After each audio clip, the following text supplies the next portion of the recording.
మీ అందరికీ నా వందనాలు. ఫిలిప్పీయులకు రాసిన పత్రిక 1వ అధ్యాయము 17వ వచనం చదువుకుందాం. కొందరు అసూయ చేతను, కలహ బుద్ధి చేతను, మరి కొందరు మంచి బుద్ధి చేతను క్రీస్తును ప్రకటించుచున్నారు. కొంతమంది అంట సువార్తని బోధించేటప్పుడు సంఘస్థుల మీద, ఇతరుల మీద కక్షలు, కోపాలు, పగలు, ద్వేషాలు ఉంచుకొని ఇతరులకి సువార్తని ప్రకటించేవారుగా ఉంటారంట. కొంతమంది ఏమో మంచి మనసు కలిగి సంఘం మీద కానీ ఎటువంటి కక్షలు, కోపాలు, పగలు, ద్వేషాలు లేకుండా మంచి మనసు కలిగి ఇతరులు మేలు కోరి సువార్తను ప్రకటించేవారుగా ఉంటారంట. కొంతమంది ఇతరులు మెప్పించటానికి, ఇతరుల చేత ఘనతలు పొందుకోవటానికి కొంతమంది సువార్తను ప్రకటించేవారుగా ఉంటారంట. కొంతమంది ఏమో డబ్బు కోసం, ధనం కోసం సువార్తను ప్రకటించేవారుగా ఉంటారంట. కొంతమంది ఏమో దేవుని వాక్యం ప్రకారం జీవించకుండా, పరిశుద్ధంగా జీవించకుండా వాక్యాన్ని ప్రకటించేవారుగా ఉంటారంట. కొంతమంది ఏమో యేసులాగా బ్రతుకుతూ పరిశుద్ధమైన జీవితం జీవిస్తూ సువార్తను మంచి మనసుతో బోధించేవారుగా ఉంటారంట. దేవుడు అంటాడు, మనం సువార్తను ప్రకటించేటప్పుడు మనం మంచి మనసుతోని ఇతరులకు సువార్తను ప్రకటించే వారంగా ఉండాలి అని చెప్తున్నాడు దేవుడు. యేసు ప్రభు ఈ లోకంలోని సువార్త చేసేటప్పుడు, సువార్తను ప్రకటించేటప్పుడు, స్వస్థతలు, అద్భుతాలు, ఆశ్చర్యకార్యాలు చేసేటప్పుడు మనుషుల చేత ఘనతలు పొందుకోవాలని దేవుడు స్వస్థతలు, అద్భుతాలు చేయలేదు.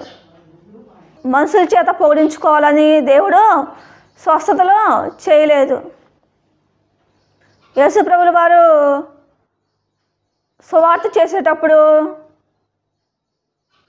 అద్భుతాలు, ఆశ్చర్యకార్యాలు చేసేటప్పుడు ఎంతోమంది చేత ద్వేషించబడ్డ దేవుడు, ఎంతోమంది చేత అనేకమైన మాటలు పడేవాడుగా ఉన్న దేవుడు. అందరి చేత ఘనతలు పొందుకోకుండా, అందరి చేత ద్వేషింపబడేవాడుగా ఉండవు. యేసు ప్రభుల వారు ధనం కోసం, డబ్బు కోసం, ఇతరుల చేత ఘనతలు పొందుకోవాలని దేవుడు సేవ చేయలేదు. ఇతరుల చేత మెప్పులు పొందుకోవాలని దేవుడు అద్భుతాలు, స్వస్థతలు చేయలేదు. యేసు ప్రభుల వారు నీతిగా బ్రతుకుతూ పరిశుద్ధంగా ఉండి, పవిత్రంగా ఉండి దేవుడు ఇతరులకి సువార్తను ప్రకటించేవాడుగా ఉండవు. కొంతమంది సేవ చేసేటప్పుడు మనుషుల చేత ఘనతలు పొందుకునేవారుగా ఉంటారు, మనుషుల చేత మెప్పులు పొందుకునేవారుగా ఉంటారు. దేవుడు అంటాడు, ఆ మనసు మంచిది కాదు అంటాడు దేవుడు. యేసు ప్రభుల వారు సేవ చేసేటప్పుడు, ఎన్నో అద్భుతాలు, ఆశ్చర్యకార్యాలు చేసేటప్పుడు మనుషుల చేత ఘనతలు పొందుకోలే, మనుషుల చేత మెప్పించుకోలే. దేవుడు తను తాను తగ్గించుకునేవాడుగా ఉన్న దేవుడు. కొంతమంది అయితే ఘనతల కోసం సువార్తను ప్రకటించేవారుగా ఉంటారు, మనుషుల మెప్పులు కోరి సువార్తను ప్రకటించేవారుగా ఉంటారు, మనుషుల మెప్పు కోరి అద్భుతాలు, ఆశ్చర్యకార్యాలు చేసేవారుగా ఉంటారు, మనుషుల మెప్పు కోరి మనుషుల చేత ఘనతలు పొందుకోవాలని అద్భుతాలు, ఆశ్చర్యకార్యాలు చేసేవారుగా ఉంటారు. కొంతమంది డబ్బు కోసం, ధనం కోసం, ఐశ్వర్యం కోసం సువార్తను ప్రకటించేవారుగా ఉంటారు, అద్భుతాలు, ఆశ్చర్యకార్యాలు చేసేవారుగా ఉంటారు. దేవుడు అంటున్నాడు, ఆ మనసు మంచిది కాదు అంటున్న దేవుడు. యేసు ప్రభుల వారు డబ్బు కోసం సువార్తను ప్రకటించలేదు, ఇతరుల చేత ఘనతలు పొందుకోవాలని, ఇతరుల చేత మెప్పులు పొందుకోవాలని స్వస్థతలు, అద్భుతాలు చేయలేదు యేసు ప్రభుల వారు. ఎఫెసీయులకు రాసిన పత్రిక 4వ అధ్యాయము 15వ వచనం చదువుకుందాం. ప్రేమ కలిగి సత్యము చెప్పుచు క్రీస్తు వలె ఉండుటకు మనం అన్ని విషయంలో ఎదుగుదుము.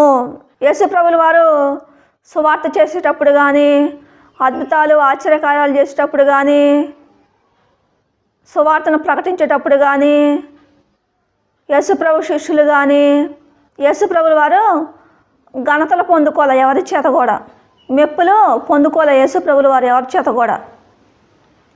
డబ్బు కోసం దేవుడు సేవ చేయలేదు యేసుప్రభుల వారు. యేసుప్రభు శిష్యులు కూడా అందరి చేత ఘనతలు పొందుకోలే, అందరి చేత మెప్పులు పొందుకోలేవారు. డబ్బు కోసం వారు సేవ చేయలేదు. దేవుడి కొద్ది మాటలు దీవించును గాక.